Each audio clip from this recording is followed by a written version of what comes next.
Bonjour et bienvenue, voici notre tour d'horizon économique et boursier. Nous sommes le mardi 17 mai. Nous voici de retour d'un long week-end de 3 jours. Nous allons vous expliquer comment a tourné et tournera la planète finance. C'est sur la bourse au quotidien et nulle part ailleurs. Et l'épisode du jour s'intitule « Le jour se lève, mais c'est Goldman Sachs qui décide quand il fait jour ».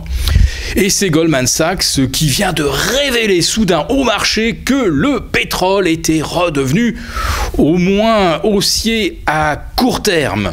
Rappelons-nous que la dernière étude à grand spectacle de Goldman Sachs nous parlait d'un baril qui allait probablement chuter jusque vers $20.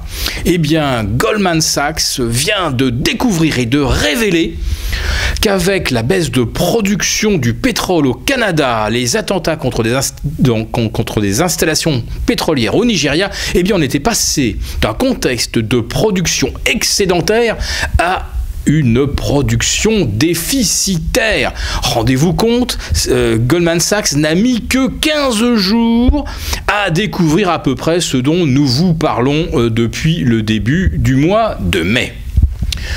L'autre driver de la hausse, qui a commencé en fait hier soir à Wall Street avant de se propager aux indices européens ce matin, eh bien c'est le titre Apple qui s'est envolé de 3,7%.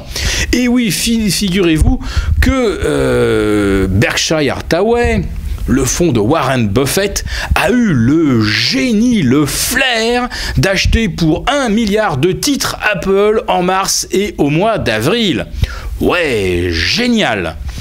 Ce que l'on ne nous dit pas, c'est que Carl Icahn, lui, a vendu ses titres Apple en mars et avril. Et lui, les a vendus au-dessus des 105.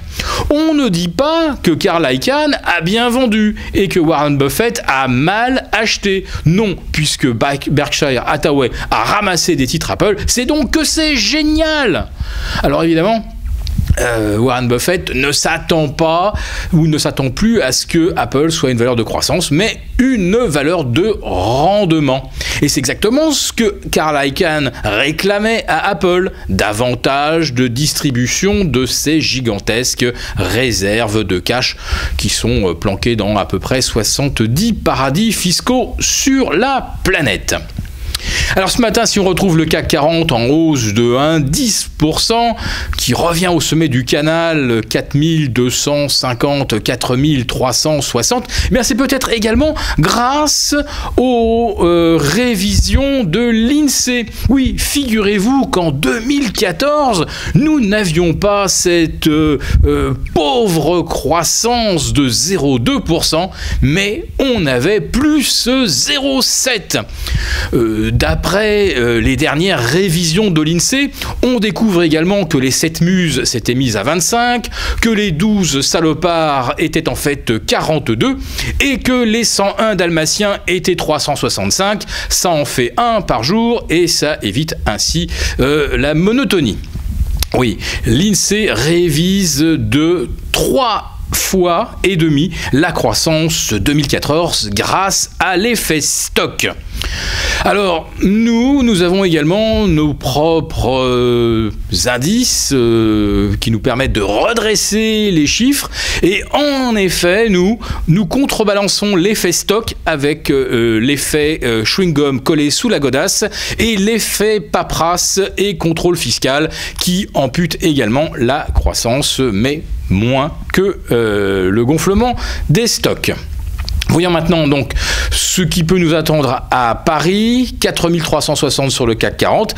Eh bien, si on continue comme ça, si on franchit les 4400, on sera sorti d'un scénario de possible correction court terme. C'était en fait l'hypothèse la plus vraisemblable la semaine dernière, quand le CAC 40 faisait les portes de saloon entre 4330 et 24 260, et bien maintenant on essaye de nous tirer les marchés au-delà de la zone un petit peu dangereuse. Nous avons la DAX qui refranchit les 10 000 points, le FTSE à Londres refranchit les 6 002, donc voilà, c'est reparti et on va nous ramener certainement la volatilité autour de 13,5 voire 13 aux États-Unis.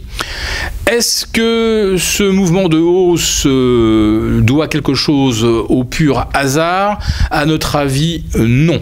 Car il n'y a pas que la hausse du pétrole, il n'y a pas que les achats de titres Apple par Berkshire, il n'y a pas que la révision à la hausse de la croissance 2014 par l'INSEE, bon, je plaisante, il y a aussi vendredi, eh bien, la séance des 3 sorcières.